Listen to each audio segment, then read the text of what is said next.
Here in Washington, D.C., the budget debate is often discussed in terms of abstract numbers and political winners and losers. But the truth is, budgets are far more than that. They are about our values and they are about our priorities. They are about our visions for our government, how our government should be serving its citizens today and for generations to come.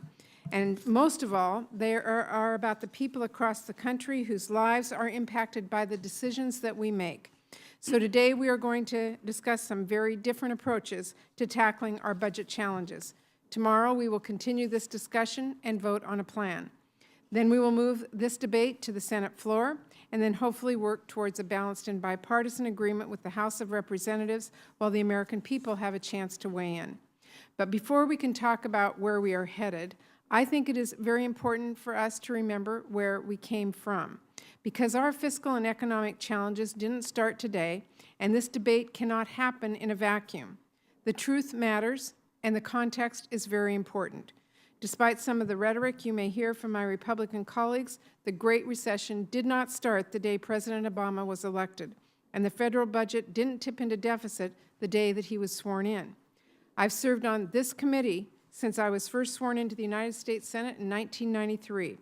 And over the past 20 years, this country has taken two very different approaches to our budget, each of which led to very different outcomes. I went over the history in this committee's first hearing of the year, but I think as we move towards making some very critical decisions tomorrow, it's important to highlight this history one more time. In 1992, the year I was running for office, the federal government was running a deficit of just under 5%. President Clinton ran that year on a promise of tackling the deficit and debt responsibly while continuing to invest in jobs and the middle class. Since I was very excited when I was elected to the Senate to have a chance to make that vision a reality, I came onto this committee. But as we all remember, not everyone was on board with President Clinton's balanced and responsible approach. When he proposed raising tax rates on the wealthiest Americans alongside responsible spending cuts, Republicans jumped up and down and told anyone who would listen just how devastating that would be for our economy. When his budget bill passed the Senate and the House without a single Republican vote, one Senate Republican said, and I quote, "I believe this program is going to make the economy weak. I believe hundreds of thousands of people are going to lose their jobs. I believe Bill Clinton will be one of those people." Well, of course, none of those predictions came to pass. The economy grew by an average rate of 4% for the next 8 years.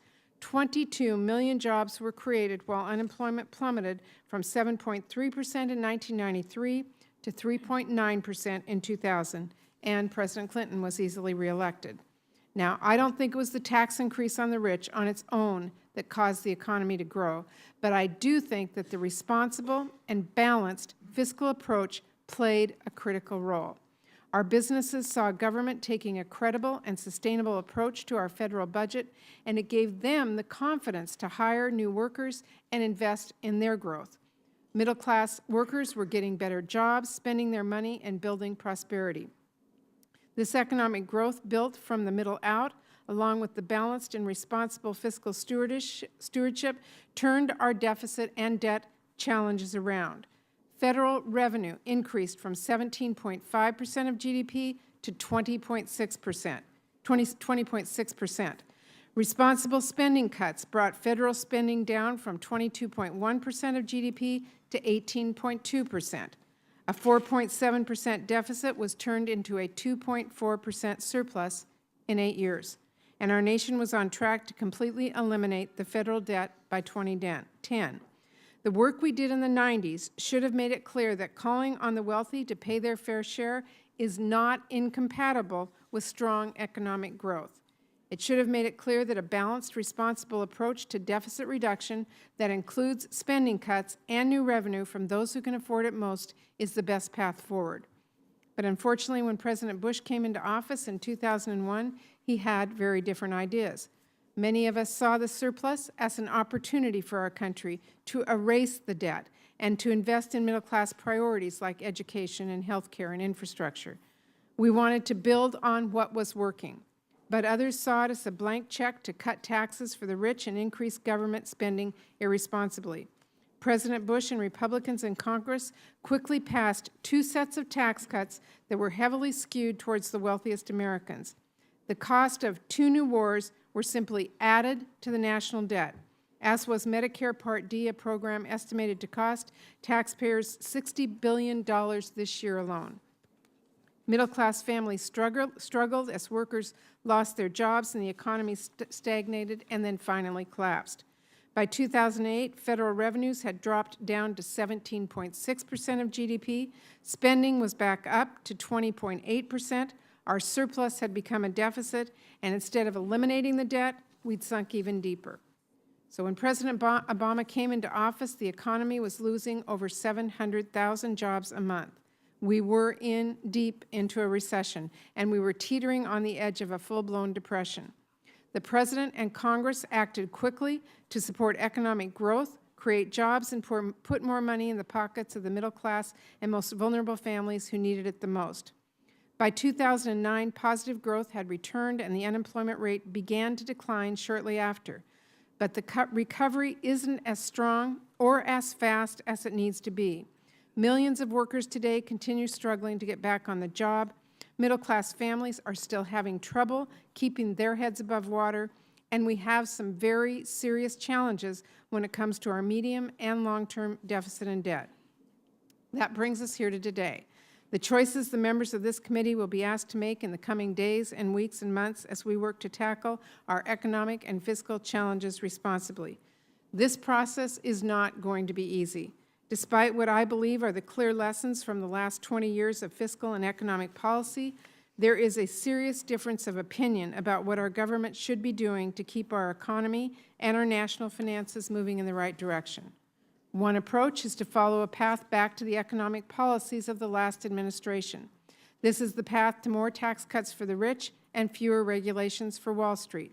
It's the path to more uncertainty for workers and less stability for families, to higher health care costs for patients and even higher profits for insurance companies. It is a path not to prosperity, which can only truly be built from the middle out, but to the deterioration of our national infrastructure, the decline of our schools, and the dismantling of Medicare promise we've made to our seniors. This approach was on the ballot last November, and voters across the country rejected it. Instead, the American people say they want us to move forward, not backwards. They want an approach that puts the middle class first, that returns our nation to the fiscal and economic policies that have worked for this country before by focusing on jobs and the economy, cutting spending responsibly, and calling on the wealthiest Americans to pay their fair share.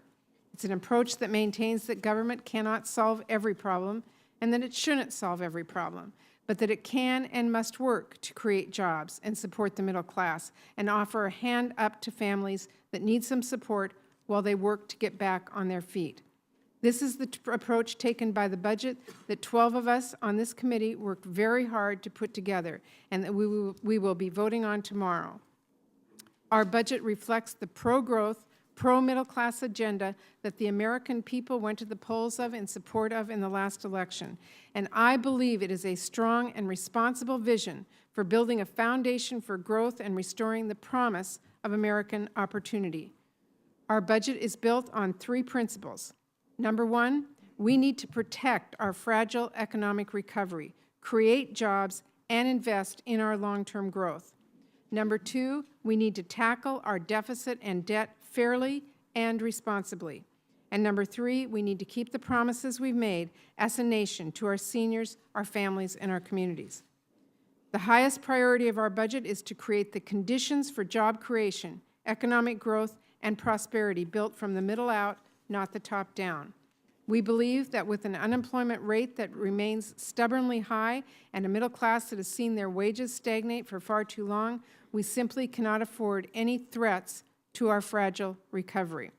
So this budget fully replaces the cuts from sequestration that threaten 750,000 jobs this year alone, economic growth for years to come, as well as our national security and the programs families and communities depend on. It replaces these automatic cuts in a fair and responsible way following the precedent set in our year-end deal. Half of the new deficit reduction to replace sequestration comes from responsible spending cuts across the federal budget, and half comes from new savings found through closing loopholes and cutting wasteful spending in the tax code for the wealthiest Americans and biggest corporations. In addition to replacing sequestration with deficit reduction that is far more responsible, our budget follows the advice of experts and economists across the political spectrum who say it makes sense to invest in job creation in the short term while putting ourselves on a strong path to responsible and sustainable deficit and debt reduction over the medium and long term. We believe that in order to truly tackle our economic and fiscal challenges in the real world and not just make them disappear on paper, we need a strong foundation for growth built from the middle out.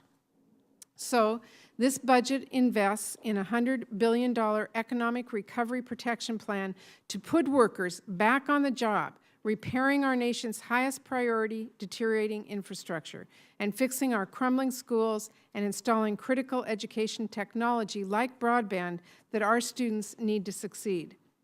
This plan creates an infrastructure bank to leverage public funds with private investment. It invests in our workers by making sure they have the skills and training they need to move into the 3.6 million jobs businesses across the country are trying to fill. And it is fully paid for by closing loopholes and cutting unfair spending in the tax code that mainly benefits the well-off and well-connected. Our budget also makes sure we are not reducing our budget deficit while increasing our deficits in education and skills and infrastructure and innovation. While cutting spending responsibly overall, this budget protects investments in national middle class and economic priorities like our schools, our roads and bridges, and our clean energy and manufacturing industries. This budget puts jobs and the economy first and foremost, but it also builds on the work we've done over the last 2 years to tackle our deficit and debt responsibly. In 2010, President Obama established the National Commission on Fiscal Responsibility and Reform, commonly referred to as Simpson-Bowles. This bipartisan group came back with a report recommending approximately $4 trillion in deficit reduction over 10 years from a balanced combination of spending cuts and new revenue. The report points out that this level of deficit reduction is, quote, more than any effort in the nation's history. Other bipartisan groups, including Domenici Rivlin and the Senate's Gang of Six, as well as economists from across the political spectrum, agreed that $4 trillion over 10 years was a reasonable and responsible goal. Since that time, Congress and the administration have worked together to reduce the deficit by $2.4 trillion, with $1.8 trillion coming from spending cuts and $600 billion from allowing tax rates to rise on the wealthiest Americans in the year-end deal. The Senate budget takes us the rest of the way to the $4 trillion goal and beyond.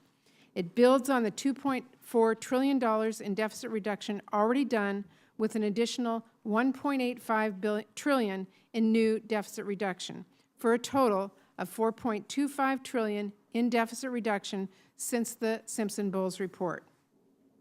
It reduces the deficit to below 3% of GDP by 2015 and keeps it well below that level for the rest of the 10-year window in a responsible way, and it pushes our debt as a percentage of the economy down and moving in the right direction.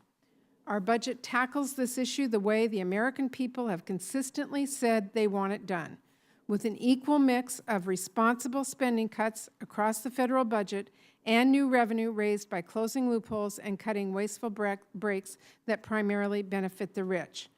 This budget cuts spending responsibly by $975 billion, and we make some tough choices to get there. We think every program, including the ones we know are important, need to be wringing out waste, trimming fat, and reducing costs to taxpayers. So $500 billion of our deficit reduction comes from responsible savings on the domestic spending side, including $275 billion in health care savings that doesn't harm seniors or families. There are no sacred cows. We put everything we can on the table, but we do it in a responsible way that preserves, protects, and strengthens the program, like Medicare and Medicaid, that the American people strongly support. Our budget saves $240 billion by carefully and responsibly reducing defense spending while giving the Pentagon enough time to plan and align the reductions to time with the withdrawal of troops from overseas. This will involve some tough decisions, but it is a responsible path that is nothing like the across-the-board cuts from sequestration that would be devastating to our defense programs and jobs if they are not replaced. The remainder of the savings, $242 billion, comes from the savings on interest payments due to the lower debt.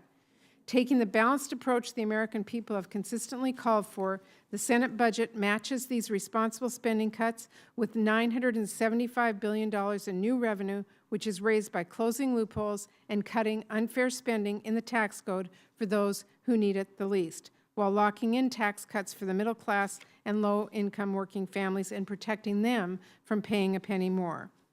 For perspective, $975 billion is less than 1/10 of the total spent on tax expenditures over the next 10 years, much of which ends up going to the wealthiest Americans who need it the least. There is bipartisan support for reducing the deficit by making the tax code more fair and more efficient. During the recent fiscal cliff negotiations, Speaker Boehner proposed that we reduce the deficit by $800 billion by closing what he called special interest loopholes and deductions, and this budget would take him up on that. Every bipartisan group that has tackled this issue in a serious way recommended much more revenue than the $600 billion raised from the wealthiest Americans in the year-end deal.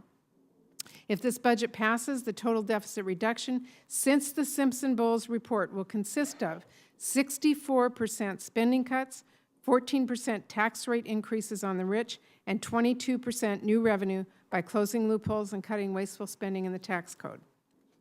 That's a responsible approach. It's a balanced and fair approach. It's the one that has been endorsed by bipartisan groups and experts, and it's the one supported by the vast majority of the American people. In addition to investing in jobs and economic growth and tackling our deficit and debt responsibly, this budget keeps the promises we've made to our seniors, our families, our veterans, and our communities. We reject calls to dismantle or privatize Medicare by voucherizing it. We think this critical program that seniors and families strongly support, paid into, and depend on should be protected and preserved for our children and grandchildren, and this budget is focused on doing exactly that. We also think we should be building on what is working in our healthcare system, not rolling back the clock. The House budget that was just released would repeal the healthcare law and would increase the cost of care for seniors, throw students off their parents' plans, cause tens of millions more Americans to be uninsured, and put the insurance companies back in charge of patients' care. This budget rejects that approach. It builds on the healthcare law to continue reducing costs responsibly, increasing efficiencies, and improving care. Our budget also maintains the key principle that every other bipartisan group has maintained, but that has been rejected by the House Republicans. We don't think the burden of deficit reduction should be unfairly borne by the most vulnerable children and families who have already sacrificed so much. Everyone needs to be a part of this solution, but the House Republican approach would shred the safety net that has offered a hand up to millions of families across America, including my own, and we reject that approach. Our budget also makes the investments we need to keep our military strong, protect our communities and environment, and uphold the sacred commitment we have made to our veterans. I know that I'm hearing the same thing from my constituents that all of you are hearing as well. They're sick and tired of the gridlock that has paralyzed the budget process here in Washington, D.C. They're looking to us to end that constant artificial crisis and political brinkmanship that is threatening our fragile economic recovery, and they want us to work together to responsibly tackle the serious economic and fiscal challenges that we face as a nation. I believe that the Senate budget offers a path forward to accomplish this. I'm proud of the work of so many of you that have you've put into this budget with a lot of input from our colleagues outside the committee and members of the public across the country. Our budget reflects the values of a diverse Senate serving a diverse nation, and it is guided by the principles and priorities that are strongly supported by the constituents we were elected to represent. I'm confident our country can move beyond this division and work together to tackle our fiscal and economic problems fairly and responsibly. Our nation has faced far greater challenges in our history, and time and again, the American people have come together with our unique brand of ingenuity and diversity and compassion to do the right thing. The House of Representatives is working on their budget resolution today, and I know there are going to be serious differences between the visions and values and priorities within the budgets that will emerge from each of our chambers. But the American people are going to have an opportunity to examine these budgets side by side. They're going to be able to decide which approach is best for our economy, best for our jobs, and best for the middle class. They will let us know whether they want us to go back down the path of the trickle-down policies that decimated the middle class and threw our economy into a tailspin, or if they would prefer the approach we've seen has worked before: tackle our deficit responsibly, reinvest in our middle class, build a strong foundation for growth, and restore the promise of American opportunity. Our Senate budget is balanced and responsible. It's an approach that will take us down that second path, and I am hopeful that the House of Representatives will join us at the bargaining table and we can work together towards a responsible and bipartisan budget deal that the American people expect and deserve.